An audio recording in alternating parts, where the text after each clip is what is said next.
In studio right now, we have Kyle and Pierre. Kyle, you with ROC. Yes. And Pierre, you are a student at ROC going through Liberty High School. Absolutely. And what year are you in right now? I'm a junior. All right. And Kyle, Pierre comes to you at ROC to learn about drones. Yes, that's correct. So this is a class that you have. Yes. And tell us a little bit about the class. So the class is called Drone Operator and Entrepreneurship. And so I get to spend 3 hours with these kids. I either get a morning group or an afternoon group. So Pierre is in my afternoon group, so he goes to Liberty for the morning, goes to a few classes, and then he gets bussed over or drives over to ROC. I get to spend a few hours with him.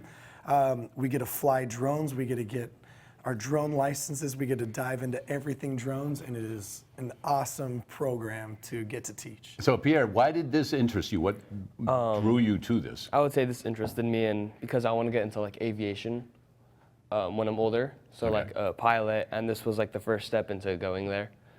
We learn about like the same things like the first I want to say semester. Learn about all like the pilot stuff, how airplanes work, how drones work, all of that. And you do it a little safer also, right? A little safer, yeah. Things like that. 100%. Yes. Now, it's a little safer, but I don't know. I mean, it's less expensive than learning how to fly a plane, obviously. Absolutely. But these aren't toys. No. So explain to us the larger of the drones that we've got right here. Sure. This is called the Skydio X10. This is a military-grade drone. It's about $15,000. So this is one that my students work up to flying. So why, as I said, military grade? Why is it that, and why not something else? The capabilities of this drone are pretty incredible. So if you're looking at the front, there's a few different cameras on the front. One of them is a thermal camera. So at nighttime, this thing can lock onto any warm target. Okay. It could follow them at night. It has a 128 times zoom, meaning this drone could be a quarter of a mile away, and it could zoom in on your face or your license plate if you're doing something you shouldn't be doing. And so anyway, just the capabilities of this drone. Sure, it could go fast, and we still got to abide by all the rules, but with this drone, we can create a map around a building, and it can make a 3D model of that building or anything you tell it to do. It could map, it could survey. It just is.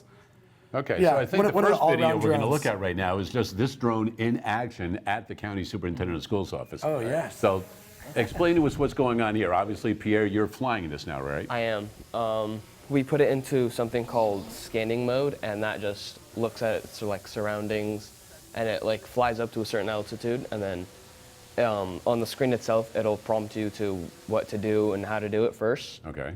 And then you follow those steps. You find like a place to do it, and then it'll do it all for you because it's like autonomous. Because you just can't fly these anywhere you want. You've got to have clearance from wherever you're at. And we can see you guys found a hawk up on top of the tower there. Yeah, quick little inspection of the roof, the antennas, you know, the surroundings. The zoom on this is awesome. So with hawks and wildlife, again, you have to fly these things from far away so you can zoom in. You don't want to spook any. Right, I was going to say, how far away was it when you were able to do that? It was around from the antenna. I want to say 500 feet away from the hawk. Now, So how long did it take you to learn how to be able to maneuver the drone enough like that from when you started this program? Realistically, it took me like, I want to say like almost a month. Okay. Just to like get comfortable in doing everything I do. It's not hard to do, but it's just like different directions. It's different, right? Yeah. Okay. So I know that we've got another video of you were talking about how you can scan. Yes. So let's take a look at that video right now. And that's what you're doing with this building here. Yes. Yeah. So once the students learn how to survey and create a map, they program the drone to tell what it wants to do. The drone will fly and capture, I think this was like 450 photos. We then upload it into Drone Deploy, and Drone Deploy is a really awesome software where kids can create maps. They can create 3D maps. With that map, they can look up the plant health. They can look up elevations. They could, what it's doing right now is, we were, down at the bottom of the bottom of that building saying, hey, how tall is that building? How big is that building? With a few clicks, the kids can figure out the area. If you were going to paint the top of that roof, what's the surface area? How much paint do I need?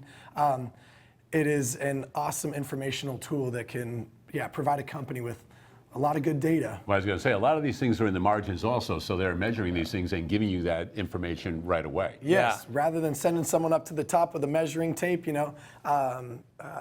roofers and solar installers are doing this. Rather than getting somebody up there with a ladder, Right. fly this thing over. You can measure a roof. You can figure out how many solar panels you can get on there. It's a really awesome tool. And it's a nice 3D view of this when you've got that also, and then you can use that for other projects as well. Absolutely. Yes. Yeah. So I know that you were, all right, so this takes a little bit of time to do that. Yeah. And when you're flying the drone, there are times when you're using a headset also, right? And how long did it take to kind of orient yourself with that and using that while you fly? It's that one right there, actually. It's called the DJI Avata 2. But this one, just because it was like a headset and I had to get used to it, it took me, I want to say a week and a half. Okay. Just like get situated with the cameras and how I look and how I fly normally. Okay. Because I'm always telling the kids when they're flying, they need to be looking at the drone. Well, when Pierre puts those goggles on, he's not looking at the drone. You're seeing with the He drones? yes, he's looking out the drones, front yeah. gimbal, and so you always fly with a partner, and it is so much fun. Again, from the beach, you can take this thing and fly out over the water, things that airplanes can't do. Right. Again, a very fun experience. If you'd like to put the goggles on, we'd love to. We're going to try that in a moment. Okay, But sounds first, I know good. that we have one more video, which is pretty cool when drones are able to, obviously the smaller ones. Yes. And Pierre, you were maneuvering this drone as it was going through our building from the outside. So let's take a look at this right now also. All right. So are you nervous at this point? Because it's pretty narrow as you're going through here. Yes, And there are keep going. a few precautions that we have to do.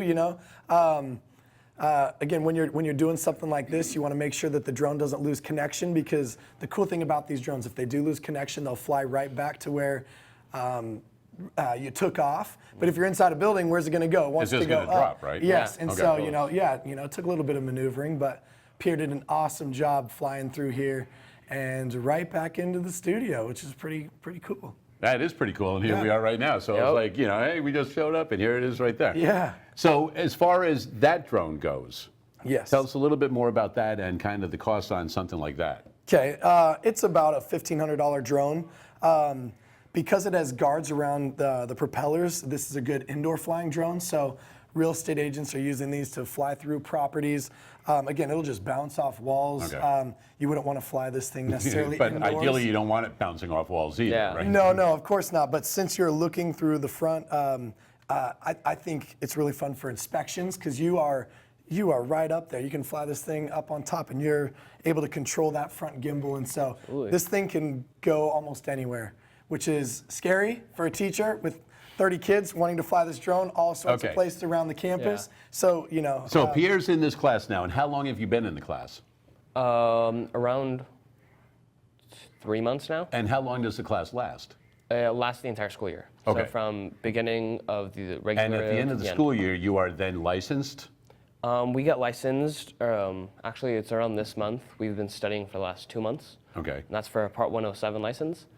So we should take it in less than a month before Thanksgiving break. And that license allows them to make money flying these drones. So in the second semester of the program, the entrepreneurship part is Pierre will get to build a business around one of the industry sectors that he chooses and be able to start making money with the drones in and outside of my classroom. Oh, good. Well, it's a perfect opportunity, right? And Yes. you're into it and things like that I am. also, right? So helping towards your goal of getting into aviation a little bit. And all right, so you guys offered, so let's Yeah, go. I can hey. put this headset on. Sounds good. You get them set up. All right.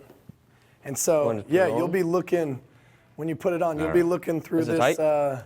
That's tight enough. this front All right. thing. And if you want to see There we a go. really handsome person, All right, there you go. hey, what's Hey, I up? got you there, Yeah. Kyle. Yeah, All right. looking All right. good, huh? And you can see everybody else, including yourself. And then you can fly this. I don't need to see me. Yeah. Then So there's the crew, and you know what? I think you ought to keep it on those guys, because not a lot of people get to see the crew. Yeah, all the time. there you go. Yeah, exactly. yeah. So yeah. Anyway, it's a ton of fun. So you just have to get used to something like this. Yes, and if I was flying it and let you put the goggles on, you might get really dizzy, because I know when I'm going left and right. If you're just along for the ride, it's pretty rough. But once you learn the sticks and you're able to control this thing, you kind of like lean into it, and you know what you're doing. All right. Well, I'll just loosen this up right now, because There there's you enough go. time me being Batman almost like Yeah. this there. Hey, see you later.